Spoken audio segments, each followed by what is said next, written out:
right, so today I thought I would go out for a walk and test the battery drain on my Garmin Instinct 2 versus my Fitbit Charge 6. More specifically, the GPS is on both devices. Now, on the Fitbit Charge 6, I'm going to be using the dynamic GPS. Then on the Garmin Instinct 2, I'm going to be using its default GPS there.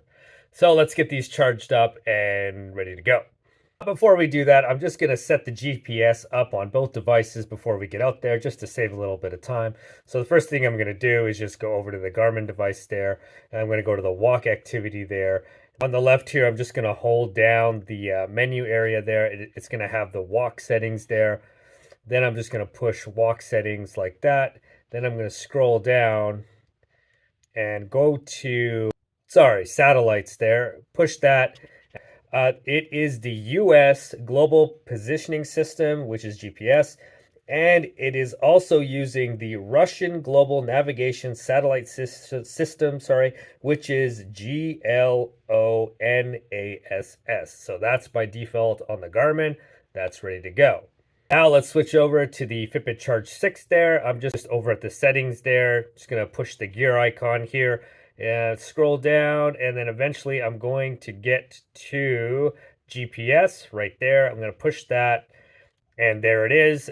Dynamic GPS is using the phone's GPS through Bluetooth alongside with the sensor GPS on the Fitbit Charge 6. The sensor GPS is also the US Global Positioning System GPS with the GLONASS, the Russian Global Navigation Satellite System. So these are both good to go. Let's give them a charge and then go out for a walk and test them out.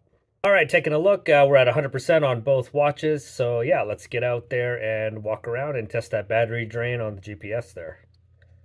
Okay, here we are. Let's fire up the GPS. Let's start with the Fitbit Charge 6 on the right. Going to go to good old walk mode. And I set it to time there, double check there again. Top right corner, GPS is connected. We're good to go here. Let's set up the Garmin Instinct 2 on the left. Just going to go to walk mode there. Now Garmin is setting up. It's using GPS directly on the device, so there's no assistance from the phone here. So GPS is connected, ready to go. Just gotta push start. All right, push start, we're ready to go. And we got a little bit of a time difference. Anyway, let's go for a walk and see how much battery drain these guys will go through.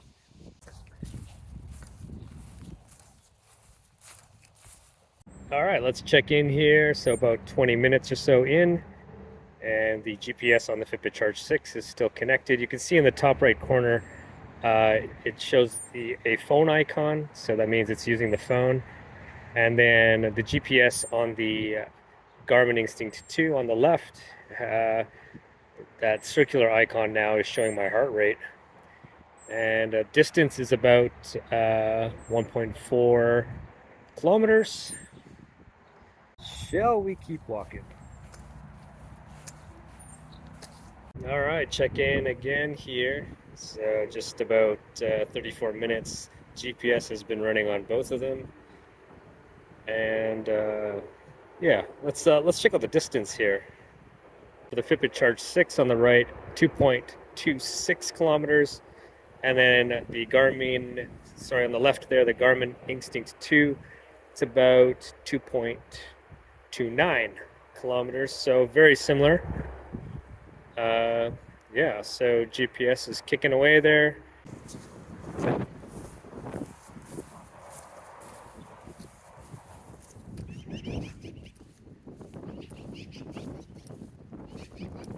All right, final check-in here, 1 hour. I think that's enough walking for today. So let's take a look at the final stats here. So about 4.18 kilometers, 1 hour each. All right, looking at the percentage on the left there towards the top on the Garmin Instinct 2, we're sitting about 97% battery drain after 1 hour straight use of GPS. And then over on the Fitbit Charge 6 in the top left-hand corner, it's reading, if I can just zoom in a bit, 96%. So, and that's with dynamic GPS. That's with the phone and the GPS working together with the Bluetooth there. Yeah, that's that.